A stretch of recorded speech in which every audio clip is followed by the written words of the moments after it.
February 27ನೇ ತಾರೀಕಿನ ದಿನ ಭವಿಷ್ಯಕ್ಕೆ ಪ್ರೀತಿಯ ಸ್ವಾಗತ. ಬಂಧುಗಳೇ, ಮೊಟ್ಟ ಮೊದಲನೇದಾಗಿ ಮೇಷ ರಾಶಿಯ ದಿನ ಭವಿಷ್ಯ ಯಾವ ರೀತಿ ಇರಲಿದೆ ಅಂತ ನೋಡೋಣ. ಮೇಷರಾಶಿಯವರಿಗೆ ದ್ವಿತೀಯ ಸ್ಥಾನದಲ್ಲಿ ಗುರು ಇದ್ದಾನೆ. ಸೊ ಗುರುಬಲ ಇರುತ್ತೆ ಅವರಿಗೆ. ಅದರ ಜೊತೆಗೆ 3ನೇ ಸ್ಥಾನದಲ್ಲಿ ಮಂಗಳ ಇದ್ದಾನೆ. ಕಷ್ಟಪಟ್ಟು ಕೆಲಸ ಮಾಡೋದಕ್ಕೆ ಸ್ಟ್ರೆಂತ್ ಕೊಡ್ತಾನೆ. ಒಂದು ಧರ್ಮಕಾರಕ ಗುರುನೂ ಇದ್ದಾನೆ, ಇನ್ನೊಂದು ಶಕ್ತಿಕಾರಕ ಮಂಗಳ ಕೂಡ ಇದ್ದಾನೆ. ಭಾಳ ಚೆನ್ನಾಗಿದೆ. ಮೇಷದವರಿಗೆ ಲಾಭಸ್ಥಾನದಲ್ಲಿ ಸೂರ್ಯ, ಶನಿ, ಚಂದ್ರ ಮತ್ತು ಬುಧ ಚತುರ್ಗ್ರಹ ಯೋಗ ಇದೆ ನಾಳೆಯ ದಿವಸ. ಇದು ಒಂದು ರೀತಿ ಮಿಕ್ಸ್ಡ್ ಲಾಭವನ್ನು ಕೊಡ್ತಕ್ಕಂಥದ್ದು. ಯಾಕಂದರೆ ಸೂರ್ಯನಿಗೆ ಶನಿ ಶತ್ರು ಆಗಬೇಕು, ಶನಿಗೆ ಚಂದ್ರ ಶತ್ರು ಆಗಬೇಕು, ಚಂದ್ರನಿಗೆ ಬುಧ ಶತ್ರು ಆಗಬೇಕು. ಈ ರೀತಿ ಮಿಕ್ಸ್ಡ್ ಕಾಂಬಿನೇಷನ್ ಇರೋ ಕಾರಣಕ್ಕಾಗಿ ನಾಳೆಯ ದಿನ ಲಾಭ ಒಂದರಲ್ಲಿ ನಿಮಗೆ ಉಂಟಾಗುತ್ತೆ, ಇನ್ನೊಂದರಲ್ಲಿ ನೀವು ಎಕ್ಸ್ಪೆಕ್ಟ್ ಮಾಡಿರ್ತೀರಿ ಲಾಭ ಆಗಬೇಕು ಅಂತ, ಬಟ್ ಆಗಿರೋದಿಲ್ಲ. ಅಂಥದ್ದೊಂದು ಮಿಕ್ಸ್ಡ್ ರಿಸಲ್ಟ್ ಇರ್ತಕ್ಕಂತಹ ದಿವಸ ನಿಮಗೆ ನಾಳೆ ಕಾಣಲಿಕ್ಕೆ ಸಿಗ್ತದೆ. ಬಟ್ 11th ಹೌಸಲ್ಲಿ ಇರ್ತಕ್ಕಂತಹ ಚಂದ್ರ ಯಾವಾಗಲೂ ಶುಭವನ್ನು ಉಂಟು ಮಾಡ್ತಾನೆ ಅನ್ನೋದು ಪರಾಶರ ಅಭಿಮತ. ಸೊ ನಿಮಗೆ ನಾಳೆಯ ದಿನ ಲಾಭವಾಗುತ್ತೆ, ಮನಸ್ಸಿಗೆ ಖುಷಿ ಅನಿಸುತ್ತೆ, ಯಾವುದು ಹಳೆಯ ಮಿತ್ರರ ಭೇಟಿಯಾಗುತ್ತೆ, ಇನ್ನೇನೋ ಒಂದು ಶುಭ ಕಾರ್ಯ, ಶುಭ ವಿಚಾರ ನಿಮ್ಮನ್ನು ಬಂದು ಸೇರುತ್ತೆ. ನಾಳೆ ದಿನ ಮೇಷದ ರಾಶಿಯವರಿಗೆ ಚೆನ್ನಾಗಿರ್ತಕ್ಕಂಥ ದಿವಸ. ಇನ್ನು ಸ್ನೇಹಿತರೆ, ವೃಷಭ ರಾಶಿಯ ರಾಶಿ ಭವಿಷ್ಯವನ್ನು ನೋಡೋದಾದರೆ, ವೃಷಭ ರಾಶಿಯಲ್ಲೇ ಗುರುಸ್ಥಿತನಾಗಿದ್ದಾನೆ. ಗುರುಬಲ ಅವರಿಗೆ ಇಲ್ಲ. ಗುರು ಫಸ್ಟ್ ಹೌಸಲ್ಲಿ ಇದ್ದಾಗ ಮಿಶ್ರವಾದಂಥ ಬೆನಿಫಿಟ್ಸ್ಗಳನ್ನ ಕೊಡ್ತಾನೆ. ಸೊ ಅವರಿಗೇನು ಗುರುಬಲ ಇರೋದಿಲ್ಲ. ಸೆಕೆಂಡ್ ಹೌಸಲ್ಲಿ ಮಂಗಳ ಇದ್ದಾನೆ. 2ನೇ ಸ್ಥಾನದಲ್ಲಿರುವ ಮಂಗಳ ಆತ ಕೂಡ ಮಿಕ್ಸ್ಡ್ ರಿಸಲ್ಟ್ ಕೊಡ್ತಾನೆ. ಏನು ದೊಡ್ಡದಾಗಿ ಪ್ರಾಫಿಟು ಲಾಭವನ್ನು ಉಂಟು ಮಾಡೋದಿಲ್ಲ. ಸೊ ಈ ಎರಡು ವಿಚಾರದಿಂದ ಅವರಿಗೆ ಬಲ ಕಡಿಮೆ ಇದೆ. ಚಂದ್ರ 10th ಹೌಸಲ್ಲಿರೋದ್ರಿಂದ ಅದು ಕೂಡ ಮಿಕ್ಸ್ಡ್ ರಿಸಲ್ಟು. 11th ಹೌಸಲ್ಲಿ ಶುಕ್ರ ಇರೋದು, ಅದೊಂದೇ ನೋಡಿ ಶುಕ್ರನ ದಶೆ ಇರೋದು. ವೃಷಭ ರಾಶಿಯವರಿಗೆ ಶುಕ್ರನ ದಶೆ ಇರೋದು. ಏನೋ ಭಗವಂತನ ಕೃಪಾ ಕಟಾಕ್ಷ ಇವ್ರ ಮೇಲೆ ಇರುತ್ತೆ. ನಾಳೆ ದಿವಸ ಏನೋ ಒಂದು ಒಳ್ಳೆಯ ಕೆಲಸ ಈಡೇರುತ್ತೆ. ಬಟ್ ಓವರಾಲ್ ಆಗಿ ಆ್ಯಾವ್ರೇಜ್ ಆಗಿರ್ತಕ್ಕಂತಹ ದಿವಸ ವೃಷಭ ರಾಶಿಯವರಿಗೆ. ಏನು ಮಿಥುನ ರಾಶಿಯವರಿಗೆ ನೋಡೋದಾದರೆ 12th ಹೌಸಲ್ಲಿ ಗುರು ಇದ್ದಾನೆ. 12th ಹೌಸ್ನ ಗುರು ಶುಭವನ್ನು ಉಂಟು ಮಾಡ್ತಾನೆ, ಖರ್ಚು ವೆಚ್ಚ ಹೆಚ್ಚಾಗುವಂಗೆ ಮಾಡ್ತಾನೆ. ಫಸ್ಟ್ ಹೌಸನ್ನು ಕುಜ ಇದ್ದಾನೆ, ಅವನು ಕೂಡ ಅಶುಭವನ್ನೇ ಉಂಟು ಮಾಡೋನು, ಚೆನ್ನಾಗಿರೋ ಬೆನಿಫಿಟ್ಸ್ ಕೊಡೋದಿಲ್ಲ. ಇನ್ನು ಕೇತು ಇವರಿಗೆ ಮಿಥುನದವರಿಗೆ 4th ಹೌಸಲ್ಲಿ ಬರ್ತಾನೆ, ಅದು ಕೂಡ ಅಶುಭವೇ. 9ನೇ ಮನೆಯಲ್ಲಿ ಚಂದ್ರ ಇದ್ದಾನೆ. ಇದು ಭಾಗ್ಯ ನೋಡಿ, ಭಾಗ್ಯಸ್ಥಾನದಲ್ಲಿ ಚಂದ್ರ ಇರೋದ್ರಿಂದ ಸ್ತ್ರೀ ಮೂಲದಿಂದ, ತಾಯಿ ಮೂಲದಿಂದ ಇವರಿಗೆ ಖಂಡಿತವಾಗಿ ಏನಾದರೂ ಒಂದು ಅನುಕೂಲತೆ ಉಂಟಾಗುತ್ತೆ. ಇನ್ನು 10th ಹೌಸಲ್ಲಿ ಶುಕ್ರ, ಕೆಲಸದ ಮನೆಯಲ್ಲಿ ಶುಕ್ರ ಏನು ಕೊಡ್ತಾನೆ? ಅವನು ಏನು ದೊಡ್ಡ ಅವಕಾಶ ಇರೋದಿಲ್ಲ. ಆತ ಜಾಲಿಯಾಗಿರಬೇಕು ಅಂತ ಹೇಳುವಂಥ ವ್ಯಕ್ತಿ ಕೆಲಸದ ಮನೆಯಲ್ಲಿರೋದರಿಂದ ಏನೂ ಆಗೋದಿಲ್ಲ. ಬಟ್ ರಾಹು ಕೆಲಸವನ್ನು ಮಾಡು ಅಂತ ಹೇಳೋನು ನೋಡಿ. ದ್ವಂದ್ವ ಯಾವ ರೀತಿ ಇದೆ. ಶುಕ್ರ ಕೆಲಸದ ಬಗ್ಗೆ ಅಷ್ಟಾಗಿ ಹೇಳದೇ ಇರತಕ್ಕಂತಹ ಗ್ರಹ, ರಾಹು ಕೆಲಸದ ಬಗ್ಗೆ ಹೇಳುವಂತಹ ಗ್ರಹ. ಇವೆರಡು ಕಾಂಬಿನೇಷನ್ ನಿಮಗೆ 10th ಹೌಸಲ್ಲಿದೆ. ಕೆಲಸ ಮಾಡಬೇಕು ಅನಿಸುತ್ತೆ, ಮಾಡಲಿಕ್ಕೆ ಕೈಗೆ ಕೆಲಸ ತಗೊಂಡ ತಕ್ಷಣ ಯಾಕಾದರೂ ಮಾಡ್ತಾಯಿದ್ದೀನೋ ಅನ್ನೋ ಭಾವನೆ ಕೂಡ ಬರುತ್ತೆ. ಇನ್ನು ಕರ್ಕ ರಾಶಿಯವರಿಗೆ ನೋಡಿ, ಚಂದ್ರ 8ನೇ ಮನೆಯಲ್ಲಿದ್ದಾನೆ, ಅಶುಭ. ಚಂದ್ರ 8ರಲ್ಲಿದ್ದರೆ ಶುಭ ಉಂಟಾಗೋದಿಲ್ಲ. ನಾಳೆಯ ದಿನ ನಿಮಗೆ ಒಂದು ಆ್ಯಾವ್ರೇಜ್ ದಿವಸ ಇರುತ್ತೆ. 11th ಹೌಸಲ್ಲಿ ಗುರು ಇದ್ದಾನೆ, ನೋಡ್ಕೊಳ್ಳಿ, ನಿಮಗೆ ಗುರುಬಲ ಇದೆ.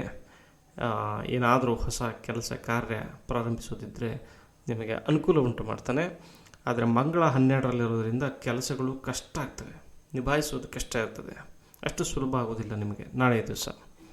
ಇನ್ನು ಸಿಂಹರಾಶಿಯವ್ರದ್ದು, ಸಿಂಹರಾಶಿಯವರಿಗೆ ಸಪ್ತಮದಲ್ಲಿ ಸೂರ್ಯ, ಈ ರಾಶಿ ಅಧಿಪತಿ ಸಪ್ತಮದಲ್ಲಿದ್ದಾನೆ, ಅದು ಕೂಡ ಶನಿಯ ಜೊತೆಯಲ್ಲಿ. ಆತನಿಗೆ ಮಿತ್ರರಾಗುವ ಇಬ್ಬರ ಜೊತೆಯಲ್ಲಿ, ಜೊತೆಗೆ ಒಬ್ಬ ಶತ್ರುವಿನ ಜೊತೆಯಲ್ಲಿ, ಶತ್ರುವಿನ ಮನೆಯಲ್ಲಿ, ಕುಂಭ ಶನಿಗೆ ಸೇರಿದ ಮನೆ ಅಲ್ಲಿದ್ದಾನೆ. ಸೊ ಸ್ಟ್ರೆಂತ್ ಕಡಿಮೆ ಇದೆ.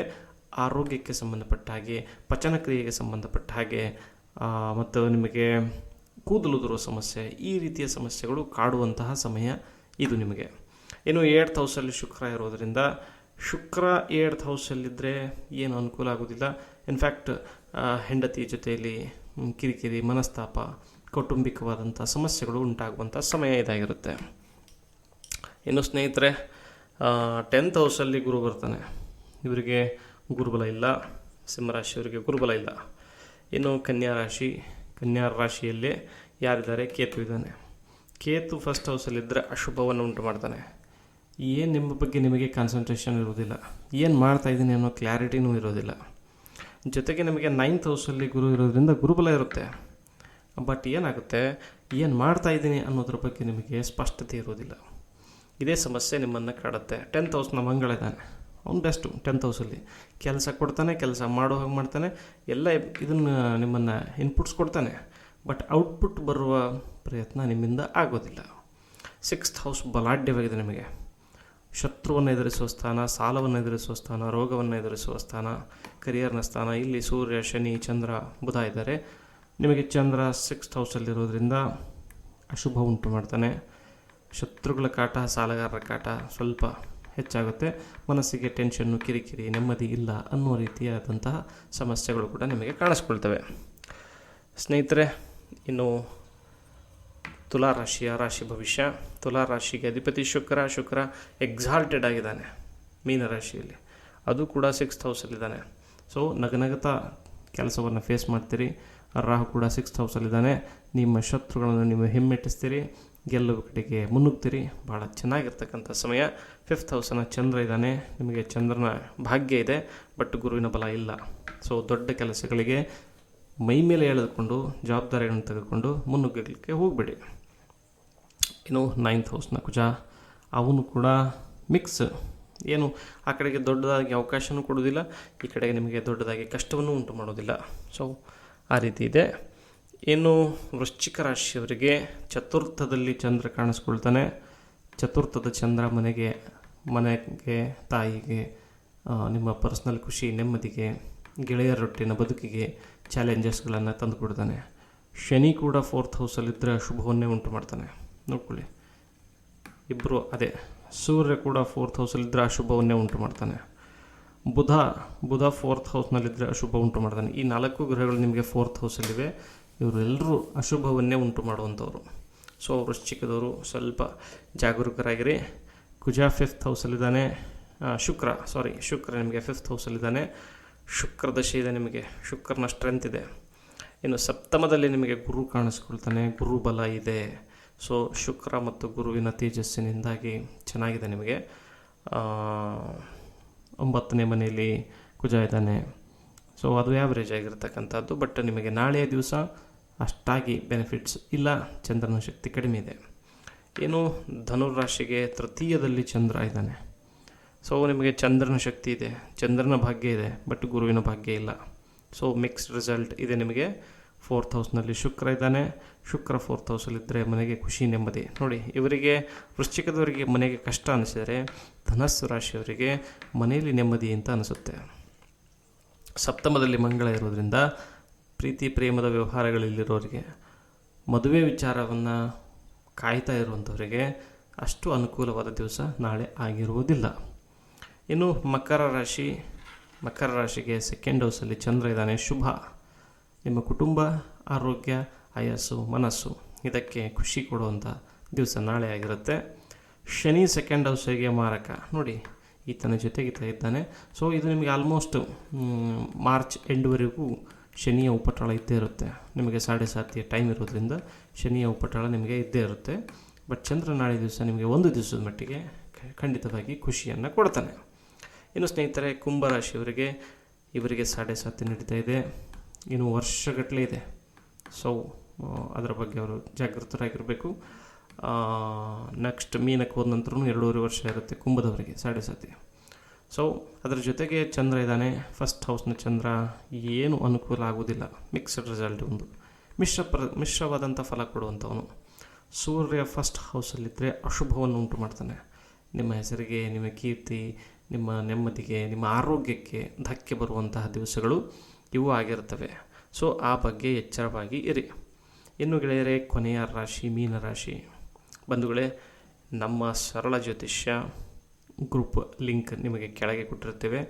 ನೀವು ನಮ್ಮ ಗ್ರೂಪನ್ನು ಸೇರಿದರೆ ದಿನ ಭವಿಷ್ಯ, ಮಾಸ ಭವಿಷ್ಯ, ವರ್ಷ ಭವಿಷ್ಯ ಇವುಗಳನ್ನೆಲ್ಲ ನೋಡ್ಬೋದು. ಅದರ ಜೊತೆಗೆ ನಿಮ್ಮ ಶಾಸ್ತ್ರೋಕ್ತವಾದಂತಹ ವಿವರವಾದ ಜಾತಕ ಪುಸ್ತಕಗಳನ್ನು ನಮ್ಮಿಂದ ಪಡೆದುಕೊಳ್ಬಹುದು. ನಮ್ಮ ಜೊತೆಯಲ್ಲಿ ನೇರವಾಗಿ ನೀವು ಈ ದೂರವಾಣಿ ಸಂಖ್ಯೆ ಮೂಲಕ ಸಂಪರ್ಕಿಸಿ ನಿಮ್ಮ ಯಾವುದೇ ಪ್ರಶ್ನೆಗಳಿಗೆ ಉತ್ತರಗಳನ್ನು ಪಡೆದುಕೊಳ್ಬೋದು. ಅದಕ್ಕಾಗಿ ಈ ನಂಬರಿಗೆ ಖಂಡಿತವಾಗಿ ಕರೆ ಮಾಡಿ. ಮತ್ತು ಈಗ ಕೊನೆಯ ರಾಶಿ ಮೀನರಾಶಿ. ಸ್ನೇಹಿತರೆ, ಮೀನರಾಶಿಯಲ್ಲಿ ಶುಕ್ರ ಸ್ಥಿತನಾಗಿದ್ದಾನೆ, ಎಕ್ಸಾಲ್ಟೆಡ್ ಆಗಿದ್ದಾನೆ, ಉಚ್ಚನಾಗಿದ್ದಾನೆ. ಸೊ ಖುಷಿ ಇದೆ, ನೆಮ್ಮದಿ ಇದೆ. ಬಟ್ ರಾಹು ಇದ್ದಾನೆ, ಇವನು ಅಶುಭವನ್ನು ಉಂಟು ಮಾಡ್ತಾನೆ. ಸೊ ಇವನೊಬ್ಬನೇ ನೋಡಿ ನಿಮಗೆ ಅಶುಭ ಕಾರಕನಾಗಿರೋನು. 3rd ಹೌಸ್ನ ಗುರು ಇದ್ದಾನೆ, ಗುರುಬಲ ಇಲ್ಲ. ಇನ್ನು 4th ಹೌಸ್ನ ಮಂಗಳ ಇದ್ದಾನೆ, ಅದು ಕೂಡ ನಿಮಗೆ ಸ್ಟ್ರೆಂತ್ ಕೊಡೋದಿಲ್ಲ. ವ್ಯಯಸ್ಥಾನದಲ್ಲಿ ನೋಡಿ ಚಂದ್ರ ಇದ್ದಾನೆ, ನಿಮಗೆ ಲಾಭ ಇಲ್ಲ. ಶನಿ ಇದ್ದಾನೆ ನೋಡಿ ನಿಮಗೆ 12th ಹೌಸಲ್ಲಿ, ಅವನು ಅಶುಭನೇ, 7.5 ಉಂಟು ಮಾಡುವಂಥವನು. ಸೂರ್ಯ ನಿಮಗೆ 12th ಹೌಸಲ್ಲಿದ್ದಾನೆ, ಅವನು ಶುಭವನ್ನೇ ಉಂಟು ಮಾಡ್ತಾನೆ. ಸೊ ಮೀನರಾಶಿಯವರಿಗೆ ಅಂಥದ್ದೇನು ಹೇಳಿಕೊಳ್ಳುವಂತಹ ಸಮಯ ಆಗಿರುವುದಿಲ್ಲ, ಎಕ್ಸೆಪ್ಟ್ ಶುಕ್ರ. ನೀವು ಮಾತೆ ಮಹಾಲಕ್ಷ್ಮಿಯ ಪೂಜೆ, ಜಪ, ಸ್ತೋತ್ರ, ಪಾರಾಯಣ ಇಂಥವನ್ನು ಮಾಡ್ತಾಯಿದ್ರೆ ಅವಶ್ಯವಾಗಿ ಶುಕ್ರ ನಿಮಗೆ ಬೆನಿಫಿಟನ್ನು ಕೊಡ್ತಾನೆ. ಅದರ್ವೈಸ್ ಆ್ಯಸ್ ಯೂಶ್ವಲ್ ಸ್ವಲ್ಪ ಜಾಸ್ತಿ ಕಷ್ಟ ಅನಿಸುತ್ತೆ 7.5 ನಿಮಗೆ. ಸೊ ಸ್ನೇಹಿತರೆ, ನಿಮಗೆ ನಿಮ್ಮ ಜಾತಕವನ್ನು ಪಡೆದುಕೊಳ್ಳೋದಿದ್ದರೆ ಖಂಡಿತವಾಗಿ ನಮ್ಮ ಈ ದೂರವಾಣಿ ಸಂಖ್ಯೆಗೆ ಮೆಸೇಜ್ ಮಾಡಿ, ವಾಟ್ಸಪ್ ಮಾಡಿ, ಕರೆ ಮಾಡಿ. ನಾವು ನಿಮ್ಮ ವಿವರವಾದ, ಅಂದರೆ ಗ್ರಹಗಳ ಯೋಗ, ರಾಜಯೋಗ, ಗ್ರಹಕೂಟಗಳು ಯಾವ ರೀತಿ ಇದೆ, ನಿಮ್ಮ ದಶಾಭುಕ್ತಿ ಯಾವ ರೀತಿ ಇದೆ, ಮುಂದಿನ ನಿಮ್ಮ ಜೀವನದ 7.5 ಯಾವ ರೀತಿ ಇರುತ್ತೆ, ನಿಮ್ಮ ಆರೋಗ್ಯ, ನಿಮ್ಮ ವೃತ್ತಿ, ನಿಮ್ಮ ದಾಂಪತ್ಯ, ಈ ಎಲ್ಲ ವಿಚಾರಗಳನ್ನು ಒಳಗೊಂಡ ವಿವರವಾದ ಜಾತಕ ಪುಸ್ತಕವನ್ನು ಅತ್ಯಂತ ಕಡಿಮೆ ಬೆಲೆಯಲ್ಲಿ ಕೊಡ್ತೇವೆ. ಅಷ್ಟು ಬೆಲೆಗೆ ಯಾರೂ ಕೊಡೋದಿಲ್ಲ, ಅಷ್ಟು ಬೆಲೆಗೆ ನಾವು ಕೊಡ್ತೇವೆ. ನೀವು ಒಂದು ಪಡ್ಕೊಳ್ಬೋದು. ಅದರ ಬಗ್ಗೆ ವಿವರವಾಗಿ ತಿಳ್ಕೊಳ್ಬೇಕು ಅನಿಸಿದರೆ ನಮ್ಮ ಜೊತೆಯಲ್ಲಿ ನೇರವಾಗಿ ಮಾತನಾಡಿ ತಿಳ್ಕೊಳ್ಬಹುದು. ಸೊ ಇಷ್ಟ ಹೇಳುವ ಮೂಲಕ ಈ ದಿನ ಭವಿಷ್ಯವನ್ನು ಇಲ್ಲಿಗೆ ಮುಕ್ತಾಯಗೊಳಿಸ್ತೇವೆ. ಈ ವಿಡಿಯೋವನ್ನು ನಿಮ್ಮ ಆತ್ಮೀಯರಿಗೆ, ಬಂಧುಗಳಿಗೆ ಶೇರ್ ಮಾಡಿ ಮತ್ತು ನಮ್ಮ ಚಾನಲನ್ನು ಸಬ್ಸ್ಕ್ರೈಬ್ ಮಾಡಿಕೊಳ್ಳಿ. ಧನ್ಯವಾದಗಳು.